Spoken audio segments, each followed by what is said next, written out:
Ayın malzemesi incir.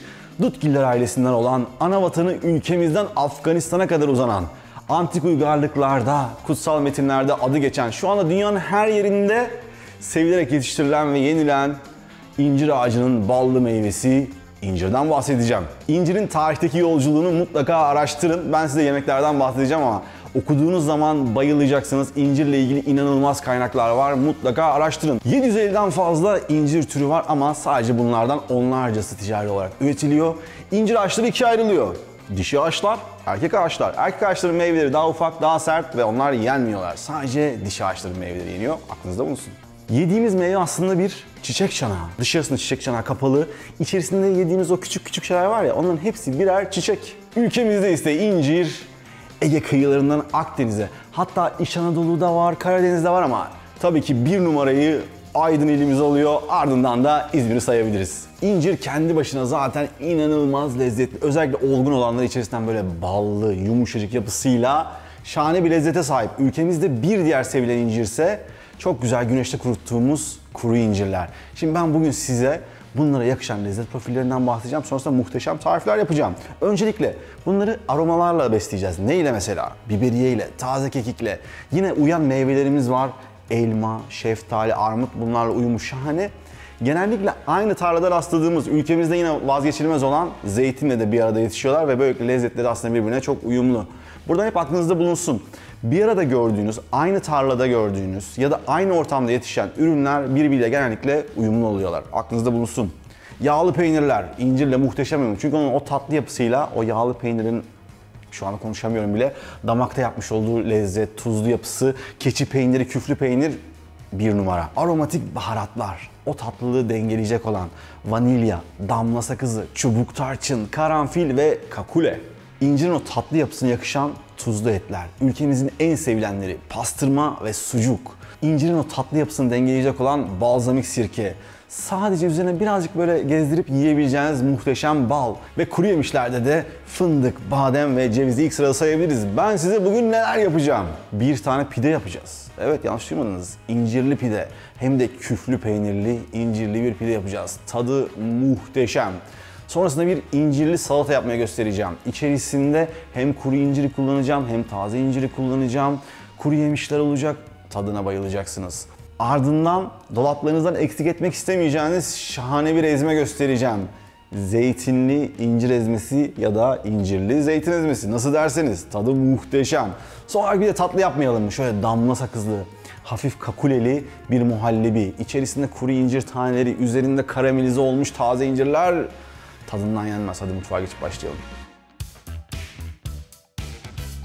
Şimdi size öyle bir pide yapacağım ki tadına bayılacaksınız. Yani o incirden gelen tatlılık, küflü peynirin o muhteşem tuzlu tadı, hafif erimiş diğer peynirler efsane. Öncesinde tabii ki yumuşacık bir pide hamuru yapmamız lazım. Elinizde de yapabilirsiniz ama makine var, ne yapacaksınız? Ben makineyle yapacağım. Un, toz şekerimiz var. Tuzu ne zaman atacağız? Tuzu sonra atacağız. Ben instant maya kullanıyorum. Eğer instant mayanız yoksa normal yaş mayayı öncesinde ılık suda çözdürün şekerle beraber. Hafif kabardıktan sonra buraya ekleyin. İnstant mayayı ekledik. Çalıştırmaya başlayalım. İçerisine ılık suyu ekleyeceğim. Toplandıktan sonra da yaklaşık 1 tatlı kaşığı kadar da tuz ekleyeceğim.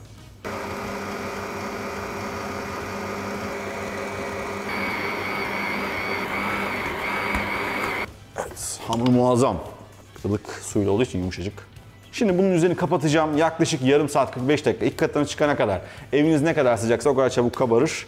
Ama tabii çok sıcak bir yerde tutmayın. Hafif böyle serin bir yerde dursun. Çünkü yaz aylarında çok hızlı mayalanmasın. Hamurumuz 2 katına çıktı. Şimdi hamurumuzu tezgahımıza alalım. Şöyle hamurumuzu bir kere toparlayalım. İçerisindeki havasını bir çıkartalım. Tezgahımı çok hafif unluyorum. Çok fazla değil. Daha rahat açmak için. Şöyle ortadan kenarlara doğru, kenarlarda ufak boşluklar yapacak şekilde yuvarlak bir form vereceğiz. Evet, bu büyüklük yeterli olacaktır. Şimdi hamurumuz hazır. Şöyle nazikçe alalım. Avuçlarınızın üstüyle alırsanız daha kolay olacaktır. Yağlı kağıt serdiğimiz bir tepsiye alıyoruz. Hafiften düzeltelim. Ve şimdi peynirlerini ekleyebilirim. Evet, öncesinde tabana şöyle güzel bir rendelenmiş bol yağlı bir kaşar peyniri koyalım. Hafif bir altlık yapsın. Şimdi küflü peynir tek başına çok ağır olur. O yüzden onu birazcık az kullanıyoruz. Bu arada küflü peyniri yabancı peynirler kullanabilirsiniz. Yerli küflü peynirlerimizden kullanabilirsiniz. O küflü, hafif böyle beklemiş tat çok çok yakışıyor. Hangisi varsa elinizde onu kullanın. Şimdi küflü peynirleri araya atalım. Tabii şimdi küflü peynir derken yani çok böyle garip sorular gelebiliyor. Şefim her küflü peynir olur mu? Hayır, dolabınızda küflendirdiğiniz peynir bu değil.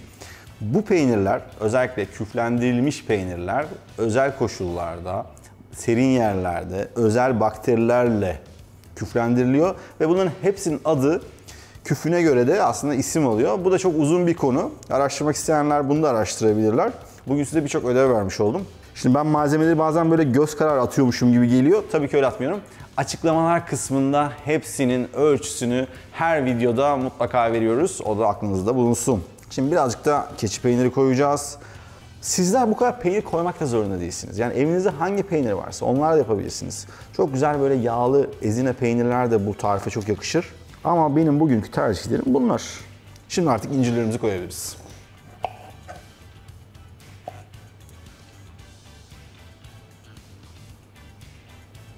Şimdi üzerine birazcık biberi atalım. Çok fazla değil. Hafif aroma versin. Çok az da taze kekik. Yine birkaç parça. Böyle aromatik baharatları kullanırken çok cömert davranmayın. Nazik olun. Hiçbiri birbirini örtmesin. Hepsi işini yapacaktır. Az olsun, öz olsun. Biraz da zeytinyağı gezdiriyoruz. Özellikle incirlerin üzerine böyle damla damla.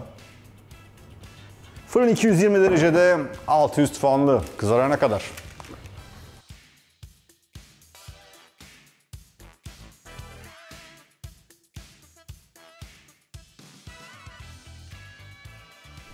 Bence söze gerek yok. Pide kendi kendine konuşuyormuş gibi bir his var içimde. Son bir dokunuşla bitiriyoruz. Biraz bal. Ve incirli pide hazır.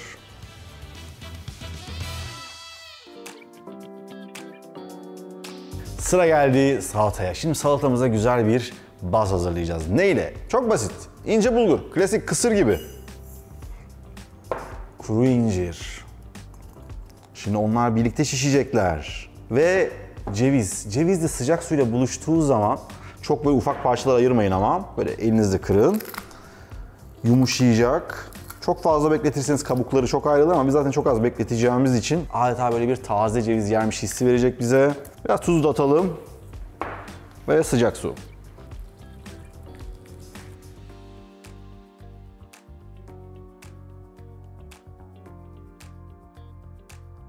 Bulgurumuz ve incirler 10 dakika kadar dinlendiler. Bu kadar kafi. Şimdi şöyle bir çatalla havalandıralım. Bakın havalandırıyorum, ezmiyorum, bastırmıyorum. Şöyle parçalıyoruz. Bunu kısırda, tabulede mutlaka böyle bu detaya dikkat edin. Şimdi içerisine kırmızı soğan, bir diş sarımsak, biraz domates, roka yaprakları, taze çekilmiş karabiber. Hem ekşilik verecek hem de güzel bir tatlılık verecek. Balzamik sirke. Çok fazla değil. Şöyle 2-3 yemek kaşığı kafi. Bu büyük bir salata. Olmazsa olmaz. Zeytinyağı. Biraz bol.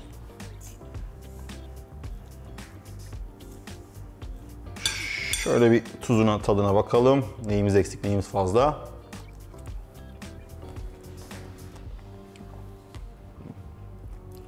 Biraz daha ekşi istedi. Şimdi tabaklayacağız.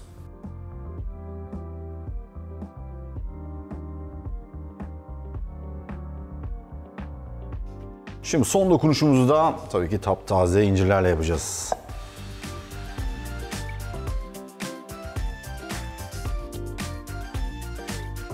Özellikle karıştırmadım ki hem dekoratif olarak da kullanabilelim diye.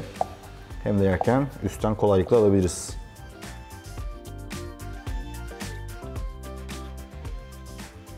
Salatamız hazır.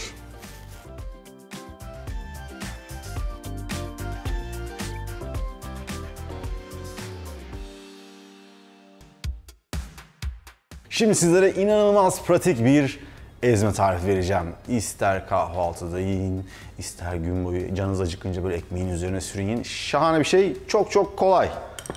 Sıcak suda beklettiğim kuru incirlerim var. Sadece 5 dakika dinlendiler. Bir diş sarımsak. Yaklaşık şöyle bir 100-150 gram kadar zeytin. Tabii çekirdeklerini çıkarttım. Birazcık badem. Burada özgürsünüz. Ceviz koyabilirsiniz, fındık koyabilirsiniz. Hiçbir şey koymayabilirsiniz. Karabiber. Zeytinlerden zaten biraz yağ gelecek ama çok hafif ekstradan da zeytinyağı ekliyorum içerisine. Ve şimdi bunların hepsini robottan geçireceğiz.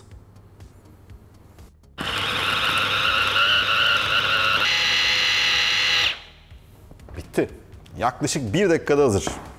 Of, yalnız kokusunu duymanız lazım. Böyle hemen ağzınızı sulandırıyor çünkü böyle bir tuzlu tatlı bir koku yayıldı içeriye. Şimdi tadını da bir kontrol edelim. Yeteri kadar tuzu vardır ama ben yine işimi garantiye alayım. Oo, bu nedir ya? Kızarmış ekmek, çok basit. Alın bir parça. Sürün ekmeğinize. Şuraya bakın, bak kıvama bak. Şimdi bundan sonra böyle yiyebilirsiniz. Sandviçinize sürüp yiyebilirsiniz. Ya da böyle şık bir şekilde taze incirlerle süsleyebilirsiniz. Bir parça peynir ekleyebilirsiniz. Ben bugünü bitiremeyeceğim. İncir tadı yeter diyorsanız bence birazcık da domates de eklenebilir. Bunlara da peynir ekleyelim, çok az. Çok fazla değil. Kalanını da bir kavanozda bir hafta falan çok rahat saklayabilirsiniz. Şunun güzelliğine bakın ya.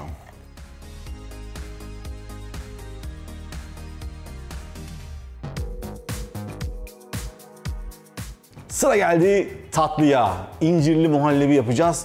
Tabii ki şimdi muhallebi dedik, incir dedik. Ya incir uyutması var. Herkes biliyor artık. Sadece incir ve sütle yapılıyor. Şahane bir tatlı, muhteşem. Ama bu muhallebi hem böyle bizi çocukluğumuza götürecek hem de birazcık daha böyle şefvari dokunuşlara sahip. Böyle yerken sizleri başka bir noktaya götürecek şahane bir muhallebi. Çünkü içerisinde hem sakız var hem kakule var. İşte tabii ki sakız ve kakuleyi birazcık havanda döverek başlayacağız. Şimdi ne kadar sakız koyacağız diyorsunuz genelde. Mesela şuradaki sakız bir 20 litre süte falan yeter. Aklınızda bulunsun. Ne kadar sakız? Bakın şöyle çay kaşığının ucuyla şu kadarcık. Bunun üzerine de biraz toz şeker ekliyorum. Şöyle 5-6 tane kakulenin içini koyacağız. Kakule bu. Bir gün baharatlar dersi vereceğim. Bakın kakulenin içerisinden böyle küçük tohumlar çıkıyor. Bunları ezeceğiz. Bütün aroma, koku bunlarda. Dilerseniz bunları hafif böyle tavayla bastırıp ezip sütün içerisinde kaynatabilirsiniz. Aklınızda bulunsun. Evet, gördüğünüz gibi adeta böyle bir un haline aldı. Şuradan kıvamı size de göstereyim. Ve burada muhteşem kokular var. Şimdi tenceremize soğukken 1 litre sütüm var. Ekliyorum. Çok fazla şeker eklemeyeceğim içerisine. Çünkü daha sonrasında içerisine ben kuru incir parçaları da atacağım. Yerken onların da tatlılığı geleceği için çok fazla toz şeker eklememe gerek yok. Tabii yine biraz ekleyeceğiz.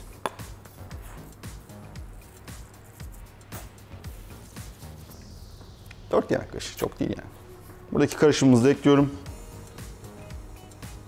Burada gördüğünüz bu siyah parçalar kakulenin parçaları. Unumuzu ekleyelim.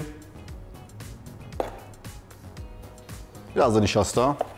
Böyle muhallebileri doğaçlama yapmayı çok seviyorum ama tabii ki de ölçüleri aşağıda veriyoruz. Unutmayın.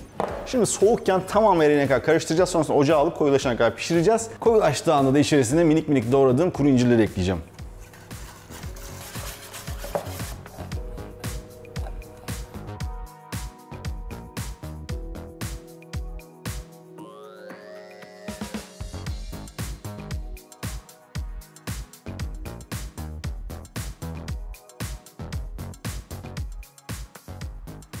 Evet, gördüğünüz gibi muhallebi muazzam oldu. Neden incirleri sonra ekledik? Çünkü içine hemen ekleseydik sonra çırparken bütün incirler paramparça olacaklardı. En son ekledim. Böylelikle o incirler sıcaklıkla beraber şişecek.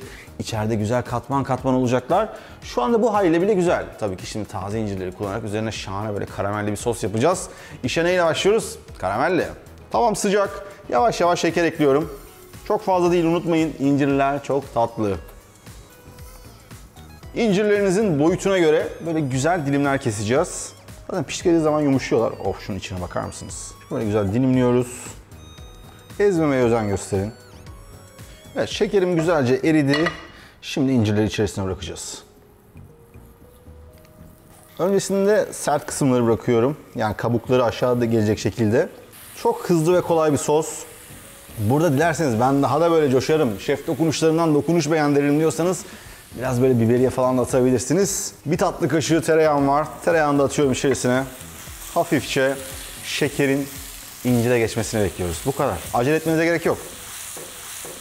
Tereyağımız eridi. Tatlılığı neyle dengeleyeceğiz? Tuz. Çok az tuz. İşte buna değecek. Karamel iyice yumuşadı. Kokulardan artık hiç konuşamıyorum bile. Burası çılgın ve bir yandan sakız, kakule kokusu var. Şu anda karamel kokusuyla birleşti. Yine yazın favori muhallebilerinden birini yaptık gibi geliyor. Deneyenler yorumlara, Instagram'a. İncirler hazır. Şimdi artık altını kapatalım. Muhallebinin üzerine koyalım.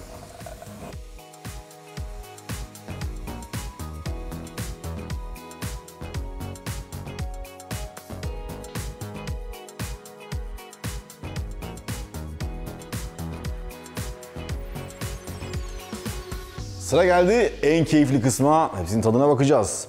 Önce şu ezmeyle başlayacağım. Şöyle. Kokusunu keşke duyabilseniz ya. Bence bunu hemen yapın ve kokusunu siz alın.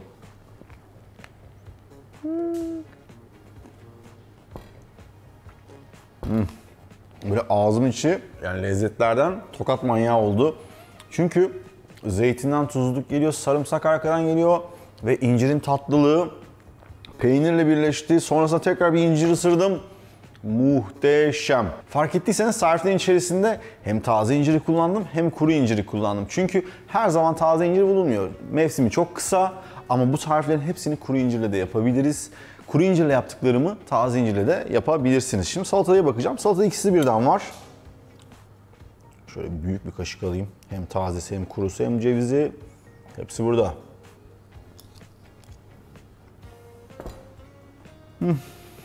Elime sağlık. Bir kere tamam. Belki bazı mix herkesin evinde olmayabilir. Nar ekşisi koyabilirsiniz. Domates koymayıp içerisine belki böyle salça hafiften sulandırıp ekleyebilirsiniz. Burada özgürlük sizin. Buradaki amacımız o tatlılığı alabilmek. Arkadan gelen o yumuşaklık, kontrastlar ama bazı sirke ile soğanla bu tarifi yapın. Bayılacaksınız. Ben bir kaşık daha alıp şurada beni bekleyen pideye geçeceğim.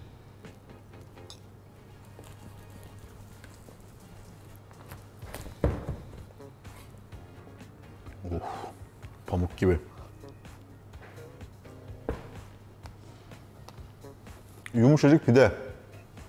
Üzerinde erimiş peynirler.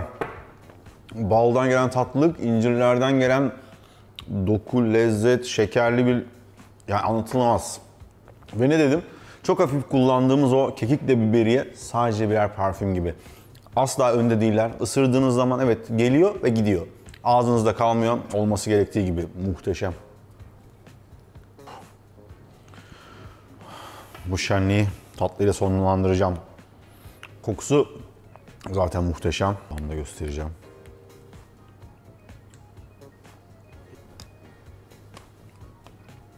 Bugünküler çok acayip tarifler oldu. Bu yediğiniz hiçbir muhallebiye benzemiyor. Yani asla kendinizi durduramazsınız. Bir kere altta şeker çok az. Ağzınıza gelen o çıtır çıtır kuru incirler. Üstten böyle karamelli, tereyağlı, yumuşacık bir incir daha. Çok çok lezzetli. Belki bir top dondurma. Nasıl istiyorsanız. Ayın malzemesi incirdi. Sizlere farklı fikirler vermek istedim bu bölümde. Bence başarılı olduğumu düşünüyorum. Tabii ki incirle şahane kekler yapabilirsiniz. İnciri birazcık böyle balla fırına atabilirsiniz. Kahvaltılarınızda yoğurtla yiyebilirsiniz. Müslilerinize koyabilirsiniz. Bunlar zaten hepimizin tükettiği, bildiği tarifler. Ama bu tarifler başka yerde yok ve yapmanız gereken tek şey abone olmak, zile basmak. Videoyu beğendiyseniz beğen butonuna basabilirsiniz. Bir sonraki bölümde görüşmek üzere. Bay bay.